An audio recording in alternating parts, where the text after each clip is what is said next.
Media playback is unsupported on your device. Media caption: Trump spoke about North Korea and China trade. U.S. President Donald Trump has lavished praise on Chinese leader Xi Jinping, a marked contrast to his previous criticism of China on the flashpoint issues of North Korea and trade. But he also urged Mr. Xi to work very hard on persuading North Korea to denuclearize. On China's trade surplus, Mr. Trump surprised many when he said he did not blame China for taking advantage. The U.S. president was speaking in Beijing while on a state visit. He is in the Chinese capital as part of his five-nation tour of Asia.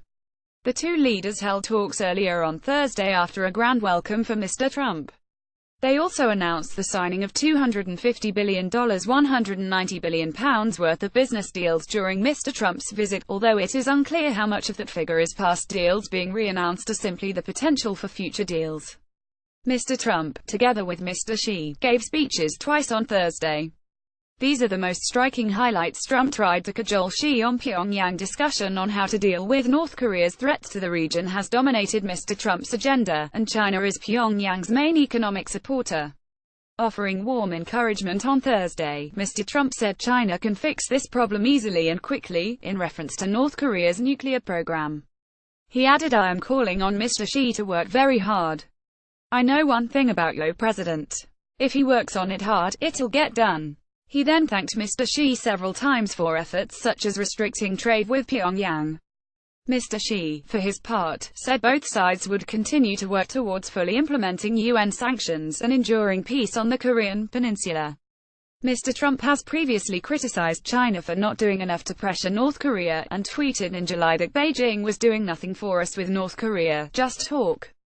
Just before his arrival in Beijing, he urged China to sever ties with the North.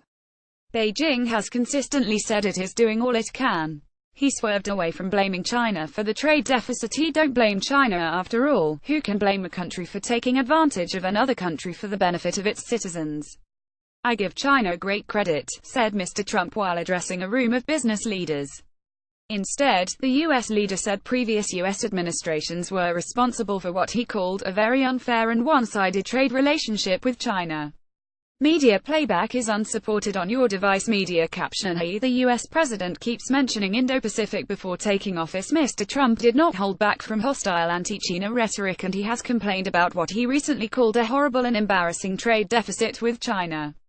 He has previously accused it of stealing American jobs and threatened to label it a currency manipulator, though he has since rowed back on such rhetoric.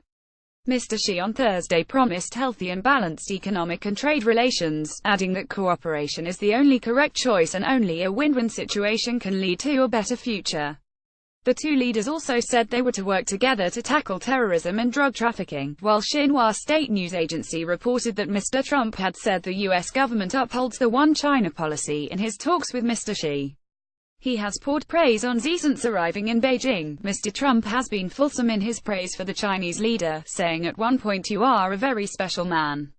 He has also enthusiastically thanked Mr. Xi for his hospitality in several tweets. Mr. Trump flew into Beijing on Wednesday and was greeted with great pomp and ceremony, in what was billed as a state visit plus. He will attend a state dinner later on Thursday. He has tweeted several times since arriving in China, where Twitter is banned. But a White House official told reporters that he would tweet whatever he wants. As part of his Asia trip, Mr. Trump has already visited South Korea and Japan, and will go on to Vietnam and the Philippines later in the week. What's Trump done so far in Asia? He's warned North Korea to not try the US and the world. But he also called on Pyongyang to come to the table for a disarmament deal. He said Japan and South Korea will be buying US military equipment which could shoot down Pyongyang's missiles. The two countries said they are considering it. He's also lashed out at unfair trade ties with Japan while in Tokyo.